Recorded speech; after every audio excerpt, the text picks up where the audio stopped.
Salut les mamies cool! Salut les mamies cool, j'espère que vous allez bien. Aujourd'hui, je reviens avec une vidéo qui fait suite à une réflexion que je me suis faite. J'ai envie de vous parler de ces nouvelles tendances, mode de vie, choix de vie, etc. qui pullulent en ce moment et auxquelles on a envie de souscrire ou pas, qui sont le véganisme, le zéro déchéisme, le minimalisme, etc. En fait, je vous fais cette vidéo parce que ça m'a un petit peu explosé au visage la semaine dernière quand je rentrais de course, je sais plus où j'étais allée exactement, et en fait, je déballais ce que j'avais acheté et tout d'un coup, j'ai commencé à culpabiliser en me disant « Oh, j'ai acheté des trucs tout prêts, oh, il y a plein d'emballages, oh, ceux-là sont pas recyclables » et ça m'a striké, je me suis dit « Mais Alex, il faut que tu te calmes ». Parce que, en vrai, depuis quelques temps, je ne saurais pas chiffrer, mais déjà d'un point de vue complètement personnel, moi je fais très attention à mes déchets, à ce que je consomme, ça a toujours un petit peu été, mais c'est vrai qu'il y a eu un regain quand même depuis que je fais davantage attention à mes déchets. Je fabrique de plus en plus mes produits de beauté, j'essaye de limiter les produits d'entretien au maximum et le plus possible à des produits naturels, j'essaye d'acheter des aliments produits localement, ce qui ne l'est pas et ou le reste, j'achète dans des magasins bio en vrac. Je garde des bocaux pour remplir mes bocaux avec le vrac. J'ai fabriqué mes sachets pour les fruits et les légumes en tissu. Je ne prends plus jamais de sachets plastiques. J'ai un kit zéro déchet dans mon coffre avec des filets pour les légumes, avec mes pochons fruits et légumes réutilisables, avec des bocaux pour les jours de course de vrac, avec des sacs en jute, machin. Et en fait, je pense que je vais bientôt péter les plombs. Parce qu'en vrai, tout ça, c'est hyper louable ce qu'on fait. Je veux dire, on le fait vraiment avec une volonté de protéger notre santé, protéger la planète, faire mieux, etc. Mais dans tout ça, qu'est-ce qu'on est en train de faire? On se rajoute juste des couches de pression et des cases supplémentaires à notre charge mentale, les meufs.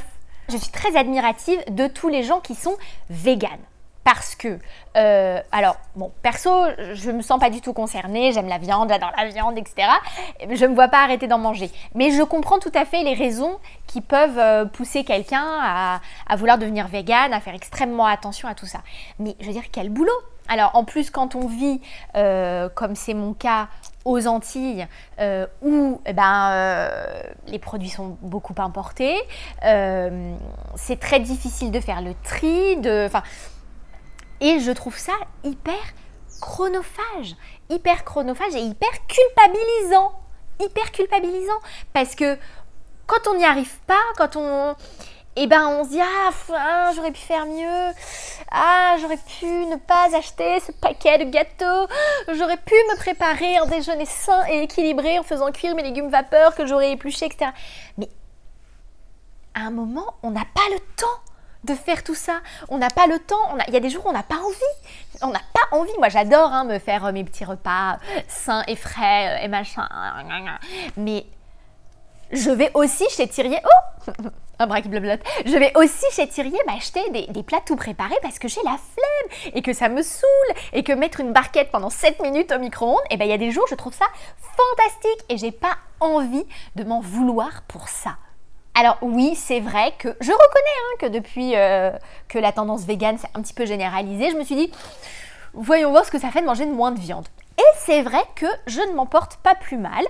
J'ai découvert le plaisir des repas végétariens, des Buddha Bowls, de manger principalement des graines. J'ai découvert qu'il y avait des protéines dans plein d'aliments qu'on ne soupçonnait pas. Donc ça, je reconnais que il y a quand même une plus-value santé. C'est-à-dire qu'aujourd'hui, avec mon bébé, je dors pas beaucoup, je fais pas de sport, mais je suis pas non plus complètement épuisée. Bon, en dehors des nuits où je ne dors pas, bien sûr, mais je remarque que j'ai quand même une certaine énergie, que j'ai quand même perdu un petit peu de poids, etc.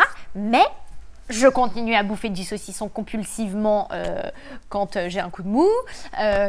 On se fait plaisir, on achète une fois par semaine de la bonne viande et on mange une bonne viande une fois par semaine. Et je prends l'exemple de la viande parce que je trouve que c'est un schéma qu'on peut appliquer à plein d'autres trucs.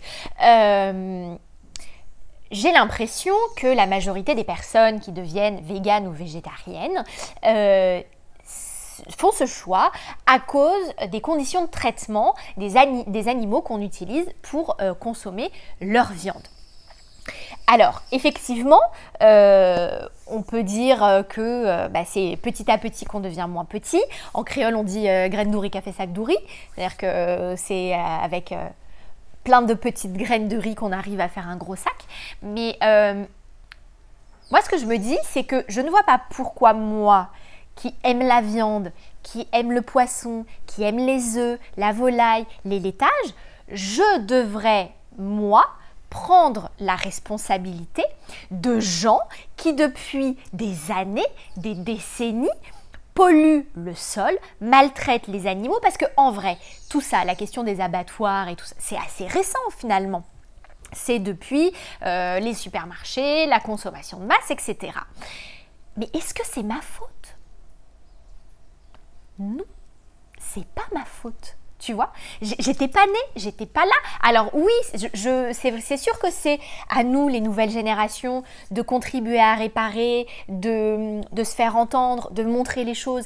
Mais est-ce que c'est à ce prix-là, en fait, qu'il faut que ça se fasse? Je veux dire, il y a plein d'échelons au-dessus de nos têtes qui ont un énorme boulot à faire pour que, oui, on arrête de zigouiller des tonnes et des tonnes de veaux de cette manière-là, pour qu'on arrête d'élever les poules dans des conditions infâmes où elles sont entassées les unes sur les autres, etc.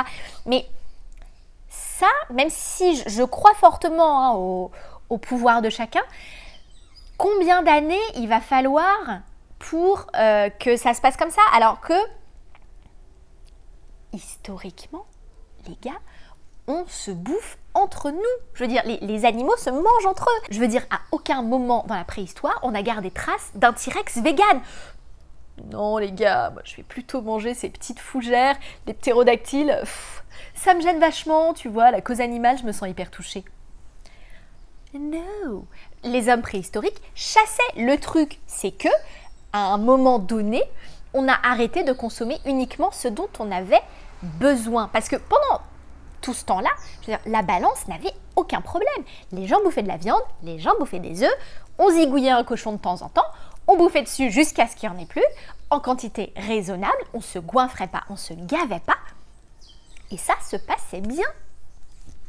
En plus, récemment, s'est ajouté à ça la folie du rangement. Et je dis ça vraiment sans jugement parce que j'étais la première dedans, à plier mes trucs en triangle et à faire mes petits rouleaux japonais comme Marie Kondo a dit.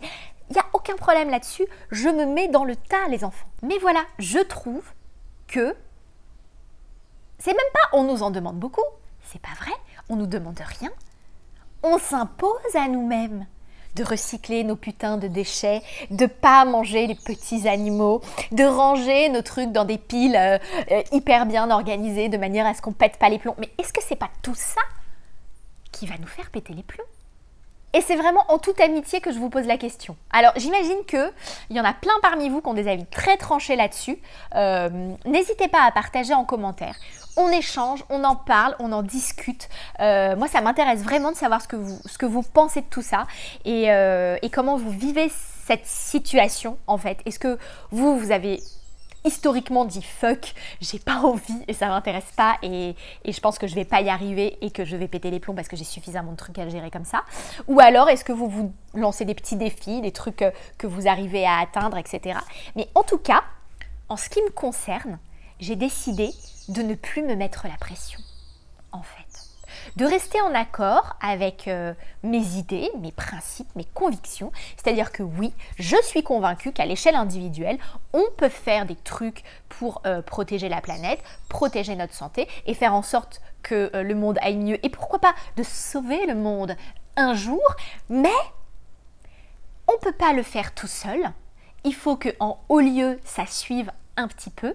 Et surtout, j'ai décidé qu'il était hors de question que je me pourrisse la vie à me stresser, d'accord, avec des Green Monday, avec des machins, avec des trucs comme ça qui font que à un moment, on peut pas tout gérer.